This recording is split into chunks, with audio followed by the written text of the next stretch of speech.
Chapter 19. Chickenhound was having one of his sniggering fits, even attempting to dance a little jig. He had been left to his own devices. The old fool of an abbot and his stupid devoted band of creatures were all outside, shoring up gatehouses, drilling, fetching, carrying, and generally being good and useful. What a crowd of ninnies! With a sack upon his back, the wily fox roamed from room to room. The Abbey was his oyster. This is a nice green glass vase. Why, hello. What a lovely little silver plate. My, fancy leaving a beautiful gold chain like you all on your own. There now, I'll just pop you all into my sack. Don't worry, Uncle Chickenhound will take care of you. Sniggering delightedly, the fox trotted along the corridor into the next room. More and more small valuables and family keepsakes belonging to the mice and their woodland guests vanished into the thief's sack. He sniggered uncontrollably. Imagine all the hard work and fighting that Clooney was going to do just to get at all this. And here was he having first choice. He was Chickenhound, master burglar. He had outlived Cellar, outwitted Clooney, and pulled the wool over the eyes of an abbey full of mice. One day, they would speak his name as the Fox Prince of Thieves. Chickenhound paused to admire a handsome pair of brass nutcrackers. Oh, yes, very elegant indeed. Into the sack they went. He trotted down the stairs into Cavern Hole. The tables had been laid for afternoon tea. Stuffing and gorging, he moved from place to place, choosing only the tastiest morsels. On his tour of the dining hall, he collected a good quantity of cutlery and some fine antique cruets. Anything that did not suit the young fox's taste was smashed or vandalized. Milk was spilt upon the floor, and bread trampled into it. Candles were broken, and vegetables squashed across the walls. Chickenhound shouldered his sack and turned his attentions to the kitchen. He booted the door open and walked straight in. Slap, bang into Friar Hugo. The fat old mouse was bowled completely over. The unexpected fright sent Chickenhound dashing back through Cavern Hole, with the outraged friar's shouts ringing in his ears. "Stop, thief! Stop the fox!" With great love and care, Methuselah was putting the final touches to his repair of the tapestry. Only a very sharp-eyed observer would be able to tell that it had once been torn. The warning shouts caused him to stop what he was doing. He turned to see the fox racing down towards the door, with Friar Hugo trailing far behind, shouting for all he was worth. Methuselah had but to move a few paces, and he was blocking the doorway. Bravely, he held up a frail paw at the oncoming fox. "You young blackguard! So this is how you repay our kindness? You are far worse than your wicked mother!" Chickenhound swung the loaded sack with both paws at the old gatehouse keeper's head. "Out of my way, you doddering old fool!" he panted. The heavily laden sack struck Methuselah a crushing blow. He collapsed instantly on the floor and lay still. Chickenhound froze momentarily. The sack of loot clattered from his nerveless paws. Friar Hugo halted in his tracks. The fox stared down at the pitiful, crumpled figure. He had not meant to hit him so hard. "Murderer! Oh, you barbarous creature! You have killed Brother Methuselah!" Friar Hugo's cry galvanized the fox into action. He grabbed the sack and fled from the abbey. The fat little friar fell to his knees, tears coursing openly down his plump face. He cradled the sad small bundle that had once been the wisest and oldest mouse of Redwall. Chickenhound sneaked along, keeping close to the Abbey. He slunk swiftly across the grounds to one of the small doors in the massive outer wall. The murderer had to get out into the woods before Hugo regained his senses enough to raise the alarm. Wrestling wildly with the stout bars and bolts, he managed somehow to open the small iron door. Without a backward glance, the fox bolted off into the mossflower woodland. As he ran, the Joseph bell began tolling out the alarm. Chickenhound's confidence grew as he raced through the woods. He sniggered. Daft old fool. Served him right. He should have got out of the way. Hadn't he realized that he was facing Chickenhound, the overlord of all criminals? Pressing deeper into Mossflower, he paused and listened upon the wind for sounds of pursuit. Faintly, he could distinguish certain noises. Whoever it was seemed to be traveling at a breakneck pace, with little regard to obstructing bush or foliage. The sound of snapping branches and undergrowth being trampled grew nearer. The fox's finely attuned sense of smell told him that there were two creatures on his trail. One of them was a hedgehog, but the other...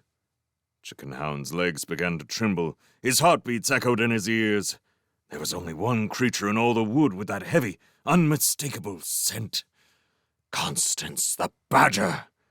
Instinctively, the terrified fox looked wildly about for a place to hide. Running was out of the question in his present state of panic. It was as if some dark force had heard his silent plea. Not 10 yards from where he stood was the ideal refuge, a hollow in the base of a dead oak. There was a space between two thick roots, partially covered by ferns. Chickenhound slung the sack down the hole and dived in after it. To his surprise, he found it quite large and dry, with a thick carpet of dead grass and leaves. It was dismally dark, but still, it was the best place at a moment's notice. It would be quite invisible and safe from detection. Let them try and find him now. With Ambrose Spike trailing in her wake, Constance crashed through the woods. So great was the badger's anger and grief that she was oblivious to any notion of stalking or tracking. She barged along straight through anything that stood in her way, the heavy striped face a mask of cold fury. The hedgehog stayed behind Constance. Those huge blunt paws were ready to tear some creature into dull rags. No power on earth would save the murderous fox if Constance caught him. But the badger's retribution was not to be. Quaking with fear, Chickenhound held his breath as the woodland juggernaut thundered by within a couple of yards of the hideout. He listened hopefully as the path of destruction trailed off into the distance of Mossflower. Once more, the woods grew quiet. Chickenhound finally exhaled a long sigh of relief. Once again, the newly self-titled overlord of crime had outsmarted a couple of mere animals. Who on earth did they think they were? When word got around of his daring exploits, other creatures would come to him. Foxes, perhaps. Yes, he could see it all. Chickenhound at the head of a band of robber foxes, plundering and thieving wherever the whim took him. Of course, he would change his name to a title more fitted to his position. Red Flash, or Nightfang, or maybe Mouse Death. Yes, he liked the sound of that. Mouse Death. His band of minions would admire him, telling each other tales of his astonishing deeds, convinced that the mysterious Mouse Death had always been an infamous thief, unaware of his humble beginnings as Chickenhound, son of Old Cellar. As he crouched in the darkness, the young fox decided that the coast was now clear. He could venture out again. Reaching behind, he felt for the sack that contained his first solo haul. Before he left, he wanted to fondle his treasures once more, to treasure himself that they were an auspicious start to his new venture. In the gloomy hideout, his paw reached out and felt something. It was not the sack of loot. Asmode, yes!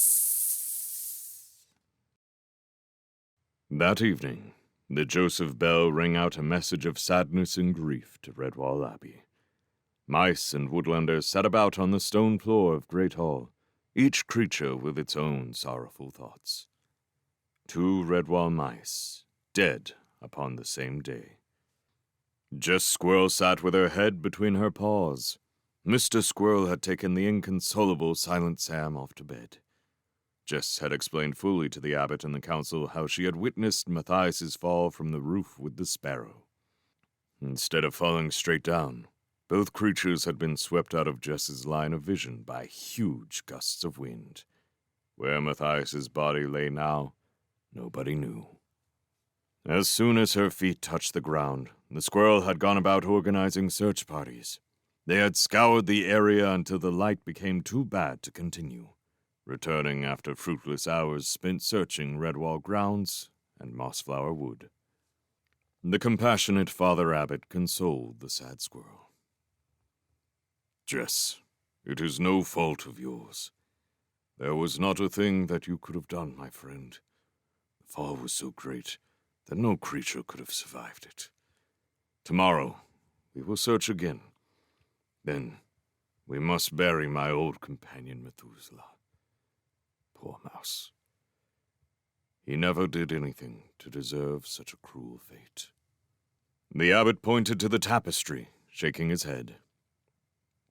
"See, my old gatehouse keeper's last good work. He restored Martin to his place of honor. Methuselah was the gentlest mouse I ever knew. What a tragic waste of 2 lives. One who spent his years in search of knowledge, the other cut down before his tree of youth had chance to blossom." Cornflower spoke up. She was dry-eyed and pale, her paws tightly clenched. "Father Abbot, the loss of Matthias's life was not a waste. It was a tremendous act of bravery and self-sacrifice. He died trying to aid Redwall and all of us in the struggle against the forces of evil, as did his friend Methuselah. I am sure that this is the way they would wish to be remembered, in our hearts, as warriors and heroes." There was an instant murmur of approval from all present. Overcome by the sad events, the defenders left the hall, some to do guard duty, others to their beds.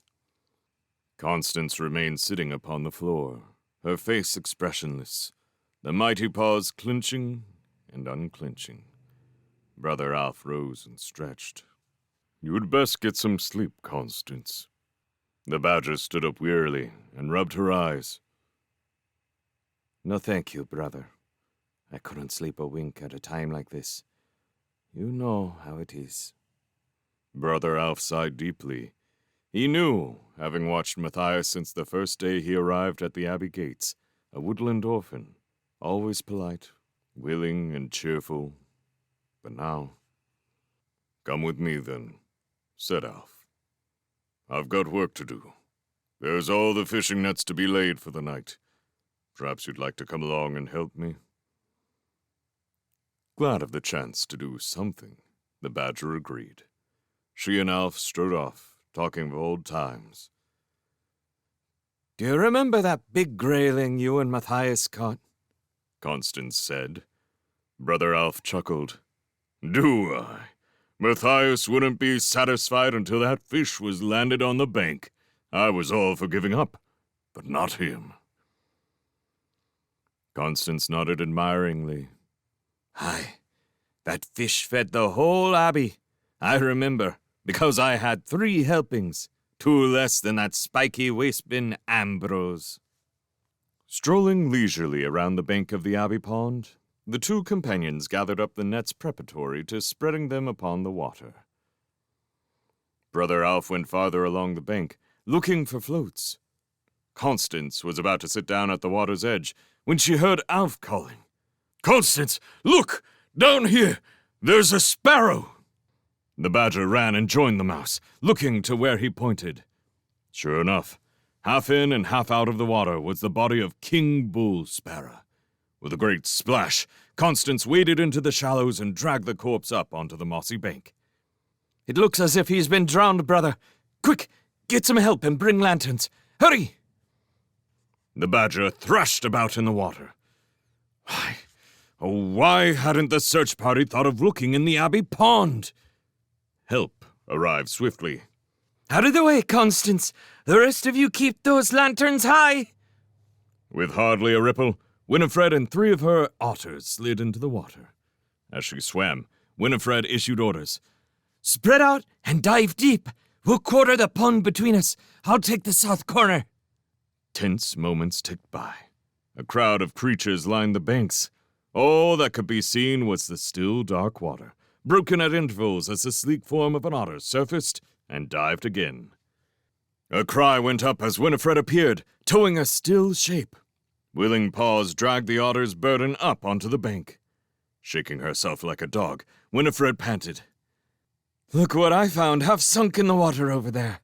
It's a good job the rushes held him up." Creatures crowded around, all asking the same questions. "Is it Matthias? Is he dead or alive?" Constance pushed her way to the limp, sodden figure. The abbot and Cornflower were close behind her. Abbot Mortimer appealed to the onlookers. "Give us room there.